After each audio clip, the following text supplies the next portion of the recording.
மூசா நபியும் ஹில்ர் அலைஹிவஸ்ஸலாம் அவர்களும் சந்தித்த சம்பவம். இப்போது அந்த அதிசய பயணத்தை பார்க்கலாம்.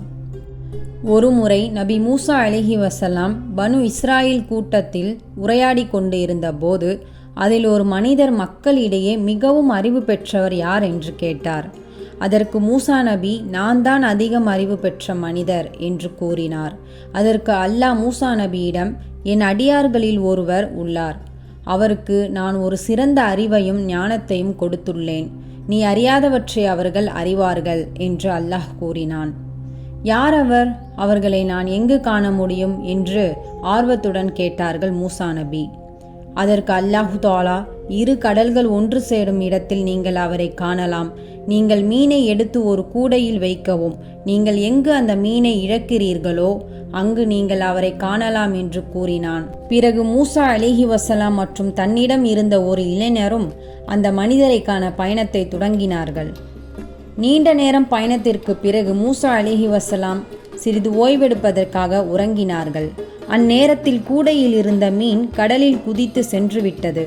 இதை அந்த இளைஞர் நபி தூங்கி எழுந்தவுடன் கூறிக்கொள்ளலாம் என்று நினைத்தபடியே அவர் அதனை மூசா நபியிடம் கூற மறந்து விடுகிறார். மூசா நபி எழுந்தவுடன் இருவரும் பயணத்தை தொடங்கினார்கள். சிறிது நேரத்திற்கு பிறகு மூசா நபியிற்கு பசி ஏற்பட்டது. அந்த இளைஞரிடம் காலை உணவு கொண்டு வரும்படி கூறினார்கள்.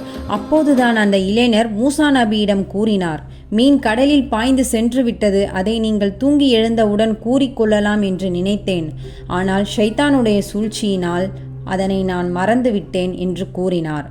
அதற்கு மூசா நபி, நாம் தேடிக்கொண்டிருந்த இடம் அதுவாகத்தான் இருக்கும் என்று எண்ணி உடனே மூசா நபியும் அந்த இளைஞரும் வந்த வழியே விரைந்து சென்றார்கள். அவ்விருவரும் ஹில்ர் அலைஹிவஸ்ஸலாம் அவர்களை அந்த இடத்தில் கண்டார்கள்.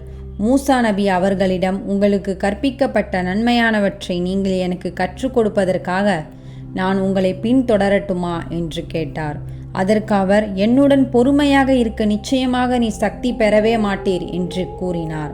அதற்கு மூசா நபி, அல்லாஹ் நாடினால் எவ்விஷயத்திலும் பொறுமையாளனாகவும் எக்காரியத்திலும் நான் உமக்கு மாறு செய்யாதவனாகவும் என்னை நீர் காண்பீர் என்று கூறினார். அதற்கு அவர், நீர் என்னை பின்பற்றுவதாயின் எந்த ஒரு விஷயத்தை பற்றியும் நானாகவே அதனை பற்றி உமக்கு செய்தி விளக்கும் வரை நீர் என்னிடம் கேட்காதீர் என்று கூறினார். இவ்வாறு முடிவெடுத்து கொண்டு அவ்விருவரும் ஒரு கப்பலில் சென்றார்கள். கப்பலில் ஏறிய பின்னர் அவர் அதன் ஒரு பலகையை பெயர்த்து அதனை ஓட்டையாக்கி விட்டார். அதற்கு மூசா நபி, இதில் உள்ளவர்களை மூழ்கடிக்கவா நீர் ஓட்டையாக்கினர்? நிச்சயமாக நீர் மிக பெருங்காரியத்தை செய்துவிட்டீர் என்று கூறினார். அதற்கு அவர், நிச்சயமாக நீர் என்னுடன் பொறுமையாக இருக்க சக்தி பெற மாட்டீர் என்று நான் கூறவில்லையா என்று கூறினார். பின்னர் இருவரும் கப்பலில் இருந்து இறங்கி நடந்தனர். முடிவாக வழியில் ஒரு சிறுவனை அவ்விருவரும் சந்திக்கவே அவர் அச்சிறுவனை கொன்றுவிட்டார். கொலை குற்றமின்றி ஒரு பரிசுத்தமான ஆத்மாவை நீர் கொலை செய்து விட்டீரே, நிச்சயமாக நீர் மறுக்கப்பட வேண்டிய ஒரு தகாத காரியத்தை செய்துவிட்டீர் என்று நபி மூசா அலைஹிவஸ்ஸலாம் அவர்கள் கூறினார்கள்.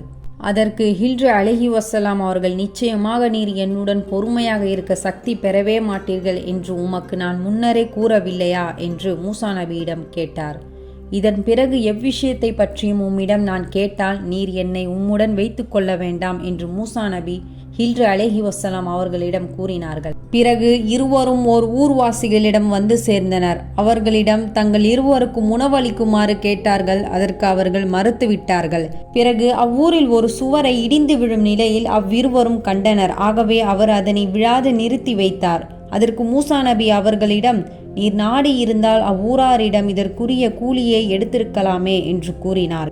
அதற்கு ஹில்ர் அலைஹிவஸ்ஸலாம் அவர்கள், எனக்கும் உனக்கும் இடையே இதுதான் பிரிவாகும். எதன் மீது நீ பொறுமையாய் இருக்க நீ சக்தி பெறவில்லையோ அதன் விளக்கத்தை நான் உமக்கு அறிவிக்கின்றேன் என்று கூறினார்கள். அந்த ஏழைகளின் கப்பலை நான் ஓட்டையிட்டதின் காரணம், அக்கப்பல் செல்லும் வழியில் அவர்களுக்கு முன் ஒரு அரசன் இருக்கின்றான். அவன் பழுதற்ற கப்பலை ஒவ்வொன்றையும் அபகரித்து எடுத்துக்கொள்கின்றான். அதுதான் காரணமாகும் என்று கூறினார். இரண்டாவதாக, கொல்லப்பட்ட அந்த சிறுவன் அவனுடைய பெற்றோர் இருவரும் விசுவாசிகளாக இருக்கின்றார்கள். அவன் வளர்ந்து அவ்விருவரையும் அக்கிரமம் செய்யுமாறு அல்லாஹ்வை நிராகரிக்குமாறும் சிரமப்படுத்தி விடுவான் என்று நான் பயந்து அவ்வாறு செய்தேன். ஆகவே அவ்விருவருக்கும் கொல்லப்பட்ட இவனை விட பரிசுத்தமான மிக அன்பு செலுத்துவதில் நன்றியுள்ள மிக நெருக்கமுடையவனையும் அல்லாஹு தஆலா அவ்விருவருக்கும் கொடுப்பான் என்று கூறினார்கள். அந்த சுவர் அனாதை சிறுவர் இருவருக்குரியதாக இருந்தது. அதற்கு கீழ் அவ்விருவருக்கும் சொந்தமான புதையல் ஒன்று இருந்தது. அவ்விருவரின் தந்தை மிக்க நல்லவராக இருந்தார். ஆகவே உமது இரட்சகனிடமிருந்துள்ள அருளாக உமது இரட்சகன் அவ்விருவரும் அவ்விருவரின் வாலிபத்தடைந்து தங்கள் இருவருடைய புதையலை வெளியில் எடுத்து கொள்ளுமாறு செய்ய நாடினான். இதனை நான் என் இஷ்டப்படி எதுவும் செய்யவில்லை, இந்த எல்லாம் அல்லாஹ்வின் ஆணைப்படி நடந்தது என்று கூறினார்கள். சுபஹானல்லாஹ். இந்த அழகிய வரலாறு சூரத்துல் கஹ்ஃபில் இடம்பெற்றுள்ளது. எல்லாவற்றிற்கும் பின்னால் அல்லாஹ்வின் திட்டம் இருக்கிறது. நமக்கு புரியாத, தவறாக அல்லது அநியாயமாக தோன்றும் விஷயங்களுக்கு கூட அல்லாஹ்வின் ஹிக்மத், ஞானம் மற்றும் நன்மை இருக்கும். மனித அறிவு குறைவு, ஆனால் அல்லாஹ்வின் அறிவு எல்லையற்றது. அல்லாஹ் அக்பர். அஸ்ஸலாமு அலைக்கும் வரஹ்மத்துல்லாஹி வபரகாத்துஹு.